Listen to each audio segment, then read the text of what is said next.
Marcus Chen pressed his back against the cold metal wall of the abandoned mining station, feeling the sharp pain shoot through his left leg where the plasma bolt had caught him. Blood seeped through his tactical gear, but his grip on the modified pulse rifle remained steady. 3 days ago, he had been just another human soldier in the Terran Defense Corps. Now, he was the only thing standing between the Galactic Council's extermination fleet and the evacuation ships carrying 20,000 human civilians. The corridor stretched before him, dimly lit by emergency lighting that cast long shadows. Somewhere in the maze of maintenance tunnels and storage bays, Council forces were hunting him. The Zephyrian shock troops moved like liquid mercury, their silver-scaled bodies reflecting the sparse light as they advanced through the station. Behind them came the massive Corvani warriors, their 4 arms carrying enough firepower to level city blocks. Marcus had studied every species in the Galactic Council during his military training.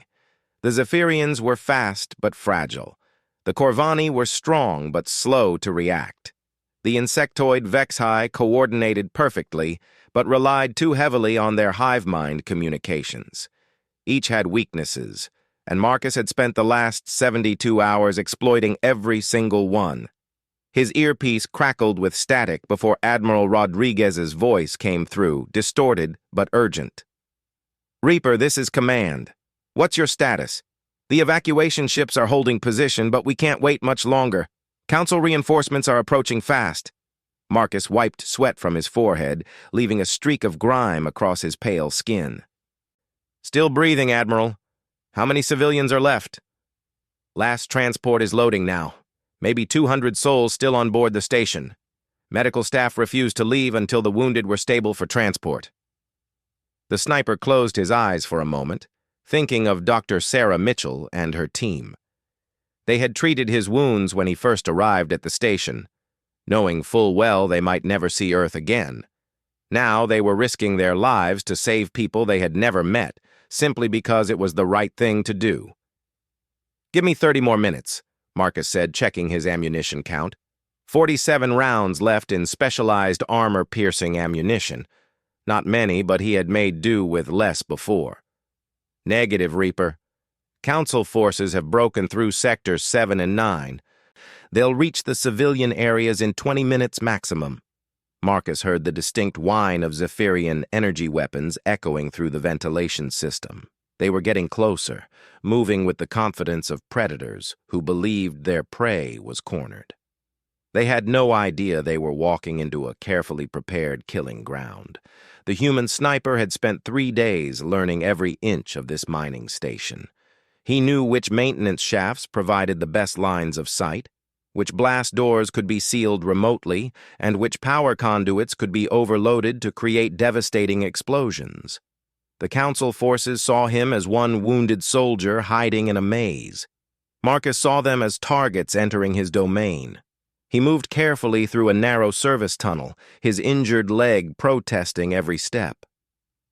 The tunnel led to Observation Deck 12, which overlooked the main processing center. Intelligence reports indicated the Council forces were using that area as a staging ground for their final assault on the civilian quarters. As Marcus emerged onto the observation deck, he could see them below. 24 Zephyrian shock troops moved in perfect formation across the processing floor, their weapons scanning for threats. Behind them, 6 Corvani heavies carried portable plasma cannons, each weapon capable of melting through 3 feet of reinforced steel. At the rear of the formation, a single HFY coordinator stood motionless, its compound eyes glowing with the soft blue light that indicated active hive mind communication. The sniper took position behind a damaged computer console, using the debris as concealment while he lined up his shot. The HFY coordinator would be his first target. Without its guidance, the other species would have difficulty coordinating their assault. Marcus had learned this lesson during the Battle of Proxima Station, where a single, well-placed shot had turned a devastating defeat into a tactical victory. He controlled his breathing, feeling his heart rate slow as combat instincts took over. The modified pulse rifle was a masterpiece of human engineering, combining traditional ballistic principles with energy-based propulsion. Each round could punch through Zephyrian armor like paper and even dent Corvani battle plating. More importantly, the weapon was completely silent when fired, using magnetic acceleration instead of chemical propellants. Marcus squeezed the trigger. The Vex-High coordinator simply vanished from the chest up, its remains scattered across the processing equipment. The other Council forces immediately went into defensive positions, but they had no idea where the shot had originated. Their energy weapons began firing randomly at suspected hiding spots, but Marcus was already moving to his next position. He slipped through another service tunnel, this one leading to the station's central power core. The area provided multiple firing positions and several escape routes, perfect for the kind of hit-and-run tactics that had kept him alive this long. As he moved, Marcus could hear the confused chatter of the Council forces echoing through the station's communication systems. "Contact lost with Coordinator Zixthak," came the translated voice of a Zephyrian officer. "Scanning for hostile sniper. All units maintain defensive formation." "Defensive formation against one human?" The Corvani response was filled with contempt. "We should sweep this station room by room. The creature is wounded and alone." Marcus smiled grimly as he took position near the power core's main control panel. The Corvani were right about one thing: he was alone. But they had made the mistake of thinking that made him weak rather than dangerous. A wounded human with nothing to lose was the most lethal creature in the known galaxy, something the Galactic Council was about to learn firsthand. The sniper's next targets appeared right on schedule. 4 Zephyrian scouts moved through the power core chamber, their silver scales rippling with bioluminescent patterns that served as silent communication. They moved with liquid grace, each step perfectly calculated to minimize noise and exposure. Under normal circumstances, they would have been nearly impossible to track. But Marcus had been watching their patterns for 3 days. He knew they always sent scouts in groups of 4, always approached from the eastern entrance, and always left one member near the doorway as a backup. The Zephyrians were efficient, professional, and completely predictable. The first scout died before it even realized it was under attack. Marcus's shot took its center mass, the armor-piercing round punching through its chest plate and out the other side. The second scout turned toward the sound of its comrade's death, only to find a similar fate waiting. By the time the remaining 2 Zephyrians identified the shooter's general location, Marcus was already moving to his third position. He could hear the Corvani heavies approaching now, their massive feet making the entire station tremble with each step. Unlike the Zephyrians, the Corvani made no attempt at stealth. They relied on overwhelming firepower and superior armor to crush their enemies. Against most opponents, this strategy was devastatingly effective. Marcus reached into his tactical vest and withdrew one of his few remaining explosive charges. The device was small enough to fit in his palm, but packed enough punch to breach a starship hull. He attached it to the primary power coupling and set a 30-second timer. The explosion rocked the entire station, plunging 3 sectors into complete darkness and overloading the atmospheric recycling systems. Emergency lighting kicked in, bathing everything in hellish red illumination. More importantly, the blast had severed the main power feed to the Council Force's communication network. In the chaos that followed, Marcus picked off 2 more Zephyrian scouts and 1 Corvani heavy. Each shot was precise, calculated, and designed to maximize confusion among the remaining forces. The Council troops found themselves fighting an enemy they couldn't see, couldn't predict, and couldn't corner. Admiral Rodriguez's voice crackled through the earpiece again. "Reaper, final transport is sealed and ready for departure. We need you to fall back to evacuation point 7. Marcus checked his tactical display. Evacuation point 7 was 3 kilometers away through territory now swarming with angry Council forces. His injured leg would slow him down, and he was running low on ammunition. The logical choice was to find a defensible position and hold out as long as possible, buying time for the civilians to escape. But Marcus Chen had not survived 4 years of interstellar warfare by making logical choices. He had survived by making the choices his enemies least expected, by turning their strengths against them, and by never giving up even when victory seemed impossible. "Negative, Command," he replied, moving toward the station's main reactor chamber. "I've got a better idea. Tell the transport to wait exactly 15 minutes, then jump to hyperspace regardless of my status."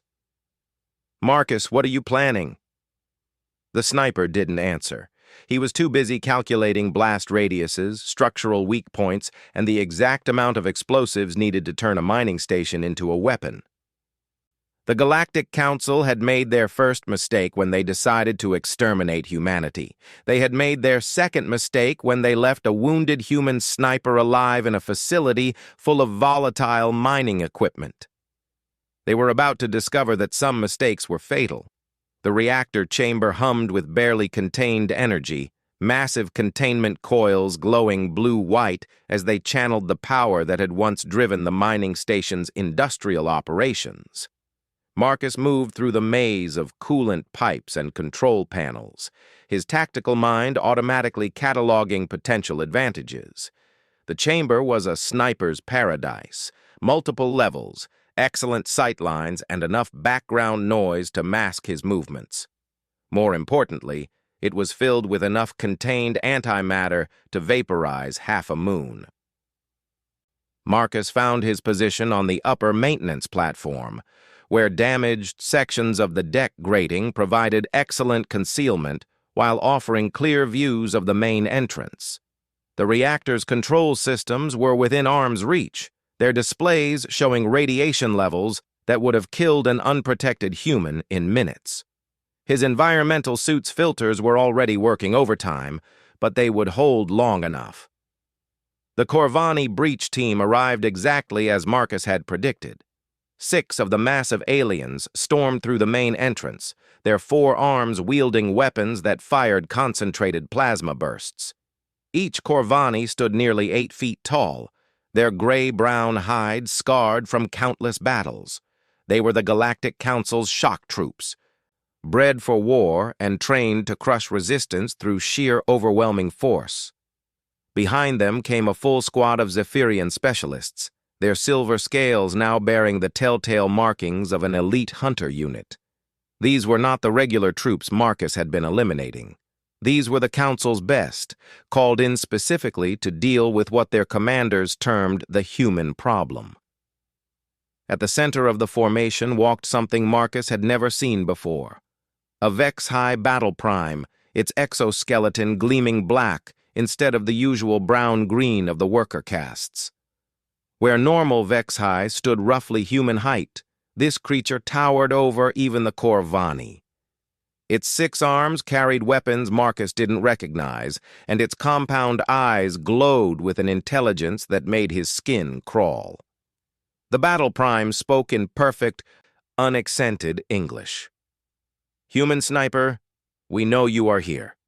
Your thermal signature is visible to our sensors, despite your attempts at concealment. Surrender now, and your death will be swift." Marcus remained motionless, controlling his breathing while his mind raced through tactical options. The thermal signature comment was a bluff. His environmental suit included full-spectrum camouflage that would fool any portable sensors the Council forces might be carrying. But the fact that the battle prime spoke his language fluently was troubling. It suggested they had been studying humans far longer than anyone in Terran Command had realized.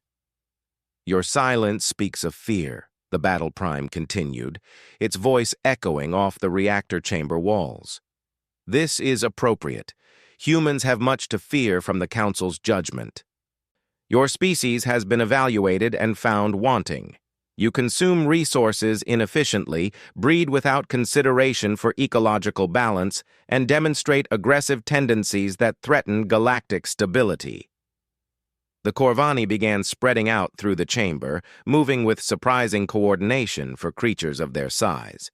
Marcus tracked their movements through his rifle scope, noting that they maintained perfect spacing to prevent a single explosive from taking out multiple targets. Professional soldiers, then, not the mindless brutes human propaganda often portrayed. The battle prime gestured with one of its arms, and the Zephyrian specialists began a methodical sweep of the lower level.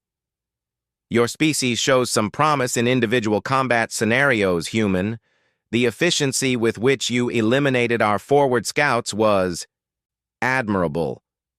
But individual prowess cannot overcome the collective might of 47 allied species united in purpose. Marcus lined up his shot on the nearest Corvani, aiming for the weak point where its neck joined its massive shoulders. But he hesitated. Something in the battle prime's tone suggested this was more than just tactical intimidation. The creature seemed genuinely curious about human capabilities, as if it were conducting some kind of field study. The Galactic Council has existed for 12,000 years, the battle prime continued. We have integrated over 200 species into our peaceful collective. Some joined willingly, attracted by the benefits of shared technology and resources. Others required persuasion. But all eventually recognized the wisdom of our guidance. A Zephyrian specialist moved too close to Marcus's position, its bioluminescent scales shifting to a hunting pattern. The sniper's shot took its center mass, the specialized round designed to fragment on impact.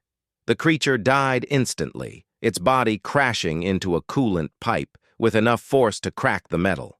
Immediately, the chamber erupted into chaos. Plasma bolts scorched the air where Marcus had been, but he was already moving through the maintenance shafts. The Corvani returned fire with devastating intensity, their heavy weapons turning support struts into molten slag. But their massive weapons were designed for open battlefield conditions, not the confined space of a reactor chamber. Marcus emerged from a ventilation grate behind the council formation, putting 3 rounds into a Corvani before the creature even realized it was under attack. The armor-piercing ammunition punched through the alien's hide like tissue paper, each shot precisely placed to cause maximum damage.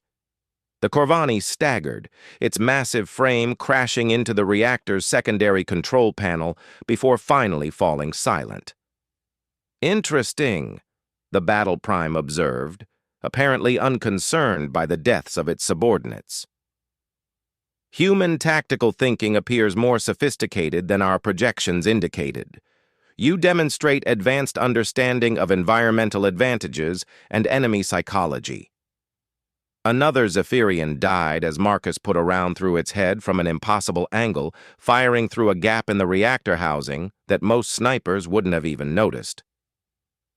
The remaining council forces began falling back toward defensive positions, but Marcus had already anticipated their movement. He triggered the first of his remaining explosive charges, destroying a primary coolant line.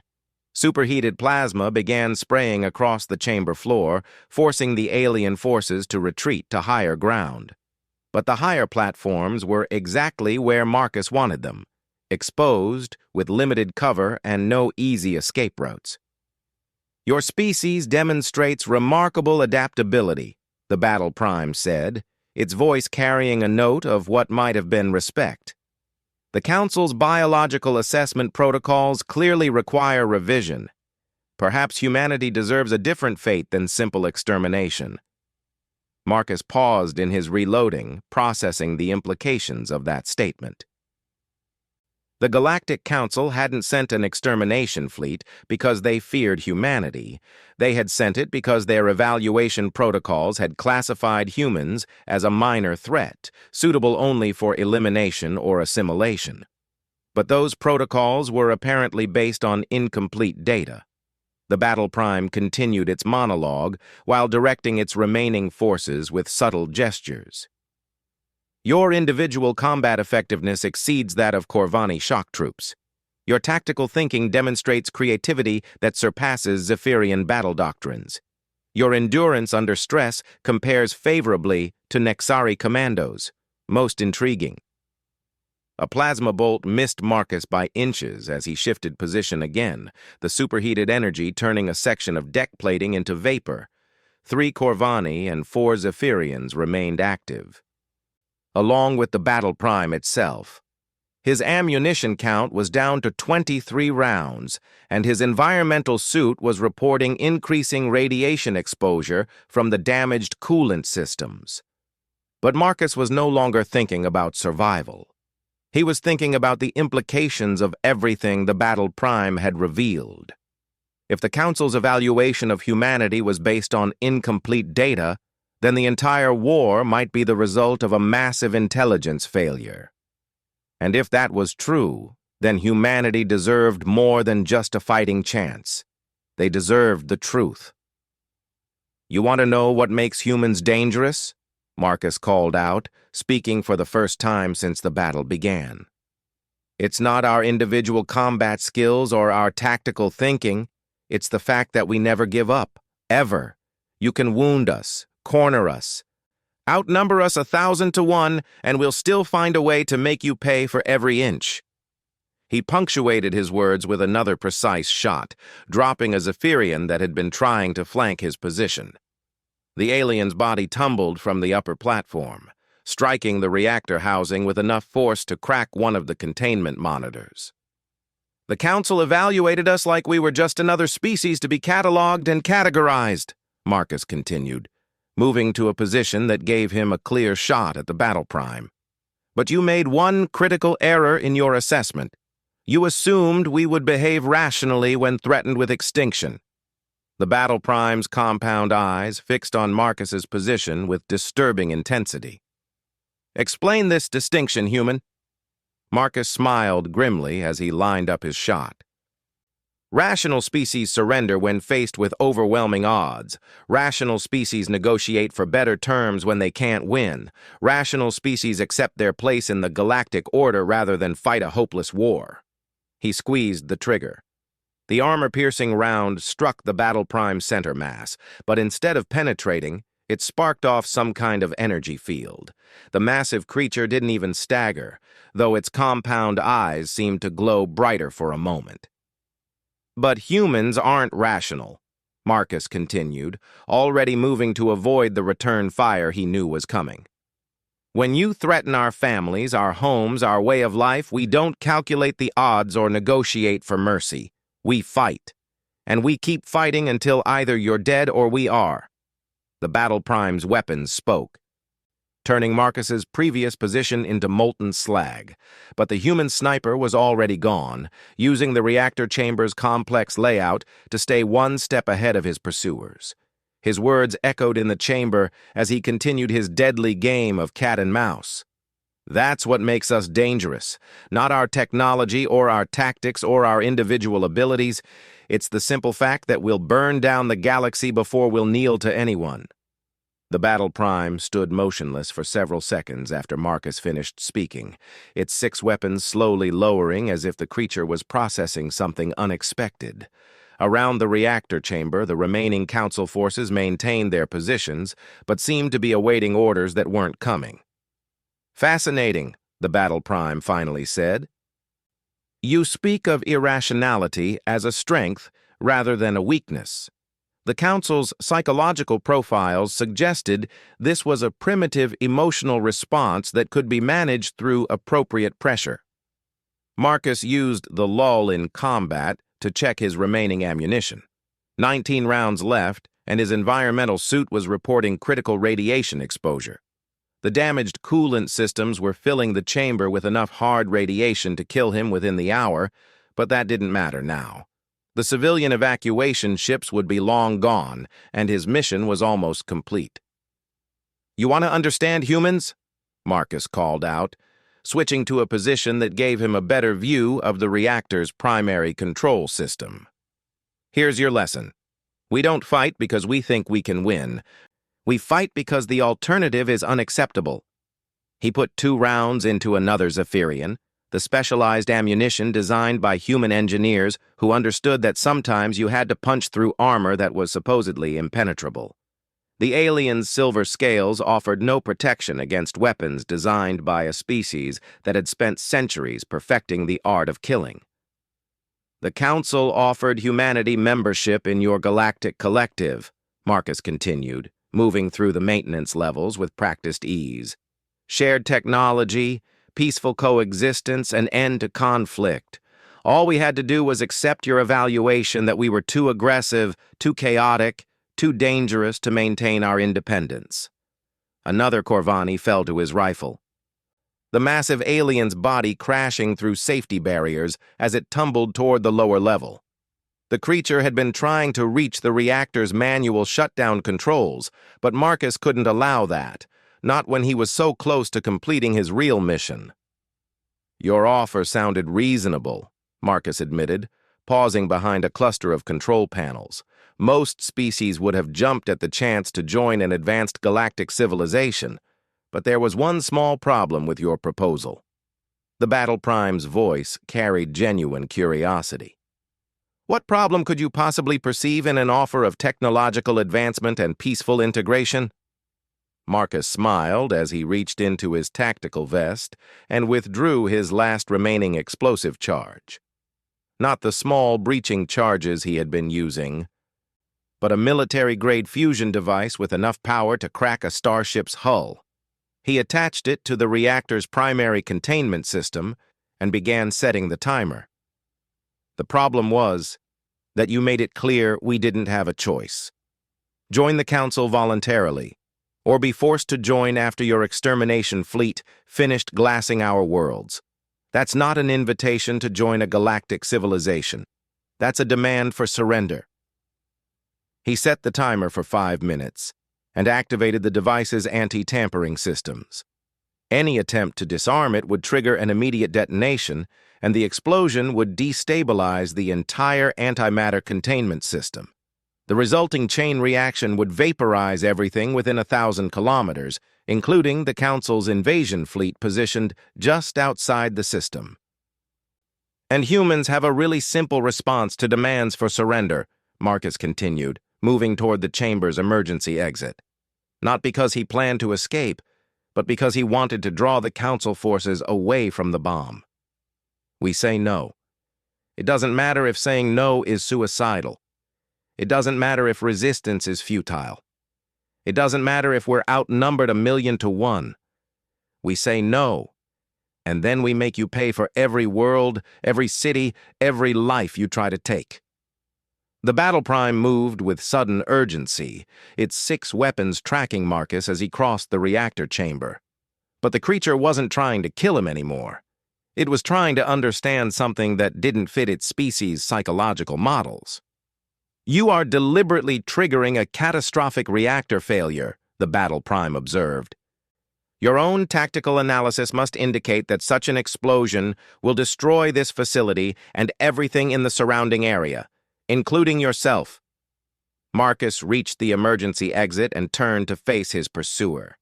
Through his rifle scope, he could see the confusion in the alien's compound eyes. The Battle Prime had been bred and trained to understand warfare, but it couldn't comprehend an enemy who would choose mutual destruction over defeat. That's the difference between us, Marcus said, his finger tightening on the trigger. You fight to acquire resources, to expand territory, to increase the power of your collective. We fight for something you can't understand. We fight for the right to remain free, even if that freedom kills us. His shot took the Battle Prime in its center mass. The armor-piercing round finally punching through whatever defensive system had protected it earlier. The massive creature staggered but didn't fall, its 6 arms raising weapons that could have reduced Marcus to component atoms.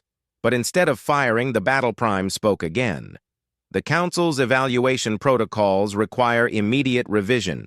Humanity poses a significantly greater threat than projected, not because of your technology or your tactics, but because of your fundamental psychology. Marcus lowered his rifle, checking the timer on the fusion device. 3 minutes and counting. The reactor's emergency systems were already detecting the instabilities, alarms wailing as containment fields fluctuated under the stress of impending failure. The Council will destroy your species, the Battle Prime continued, its voice carrying what might have been regret. We cannot permit a civilization to exist that chooses death over submission. Your psychological profile makes peaceful coexistence impossible. Maybe, Marcus admitted. But we'll make you remember us. Every world you glass, every ship you destroy, every human you kill, it's going to cost you. We'll fight you in space, on planets, in asteroid belts, in the void between stars. We'll build weapons you can't imagine and use tactics you've never seen. And some of us will survive long enough to teach the next generation how to keep fighting. The Battle Prime's compound eyes dimmed as the creature processed the implications. You would condemn your entire species to extinction rather than accept integration into a peaceful galactic order. We would choose extinction rather than accept slavery disguised as peace, Marcus corrected. And that choice is going to haunt the Council for centuries, because every other species in the galaxy is going to hear about what happened here. They're going to learn that there was once a species called humanity. And when the mighty Galactic Council demanded their surrender, humans looked up at your vast fleets and said no. The reactor chamber shook as primary containment began to fail, cracks spreading across the massive antimatter vessels. Emergency lighting bathed everything in hellish red. As automated systems tried desperately to prevent a catastrophic failure, they were already too late to stop. Some species will think we were crazy, Marcus continued, his voice calm despite the chaos erupting around him. But others will remember that it's possible to say no to the Council, and eventually, one of those species is going to be strong enough and angry enough to make that no stick. The Battle Prime raised its weapons one final time, but Marcus was already moving. Not toward escape. There was no escape from what was coming. Instead, he was moving toward the reactor's manual control station, where he could ensure that the containment failure spread to every antimatter storage cell in the facility. Admiral Rodriguez's voice crackled through his earpiece one last time. Reaper, the evacuation fleet has jumped to hyperspace. All civilian personnel have been successfully evacuated. Mission accomplished. Marcus smiled as he reached the control station and began the final sequence that would turn the mining station into the largest explosion in recorded galactic history. Thank you, Admiral. Tell Command that the Council's evaluation protocols need work. They completely underestimated human stubbornness. The Battle Prime fired its weapons just as Marcus triggered the manual containment release, but it was far too late. The explosion began at the quantum level, antimatter and matter annihilating each other in a chain reaction that would be visible from 3 star systems away. In the final seconds before vaporization, Marcus Chen smiled at the knowledge that 20,000 human civilians were safe, that the Council's invasion fleet would be caught in the blast radius, and that somewhere in the galaxy, other species would learn that even the mighty Galactic Council could bleed. The Battle Prime's last transmitted message would become part of Council military doctrine within weeks of the mining station's destruction. Human psychological profiles require complete revision. Species demonstrates willingness to choose mutual destruction over submission. Recommend immediate escalation of threat assessment to maximum priority. Current extermination protocols insufficient for species that views death as preferable to defeat. But by then it was too late. The human evacuation fleets had scattered across the galaxy, carrying with them not just refugees, but a message that would spread to every intelligent species within known space. The Galactic Council was not invincible. Their vast fleets could be hurt, their careful plans could be disrupted, and their absolute authority could be challenged by anyone crazy enough to choose freedom over survival. The mining station's destruction created a new star that burned for 7 days before fading to a dim glow that would be visible for thousands of years. Long after the Galactic Council had fallen, long after humanity had taken its place among the stars, explorers would still visit the site where one wounded human sniper had taught the galaxy that some prices were too high to pay, even for peace.